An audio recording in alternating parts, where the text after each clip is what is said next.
Hello বন্ধুরা, কেমন আছো তোমরা সকলে? আশা করি সকলে ভালো আছো, আমিও ভালো আছি।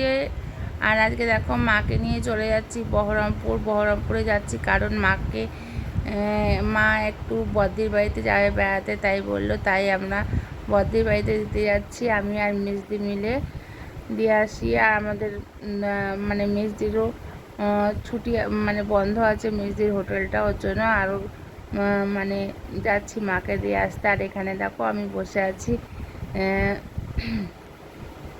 আর ট্রেনের মধ্যে অনেক কিছু খাওয়া দাওয়া হয়েছে, যাই হোক। আর এখানে দেখো পরিবেশটা কত সুন্দর, কত মানে ভালো লাগছে, এত ভালো লাগছে যে ধারণার বাইরে। দেখো সুন্দর গাছপালায় ভর্তি, সবুজ গ্রিন গাছপালা। আর এরকম পরিবেশ অনেক এখন আর দেখা যায় না। আমাদের কলকাতার ওইদিকে তো ফ্ল্যাট ফ্ল্যাট ফ্ল্যাট ভর্তি, মানে ঘর বাড়ি ছাড়া আর কোনো কিছুই নেই, গাছপালা বলতে কোনো কিছুই নেই। আর এখানে দেখো সবুজ গাছপালায় প্রকৃতির আলাদাই সৌন্দর্য। আর এখানে দেখো মা বসে আছে। আমি ভিডিওটা এখানেই শেষ করছি, টাটা।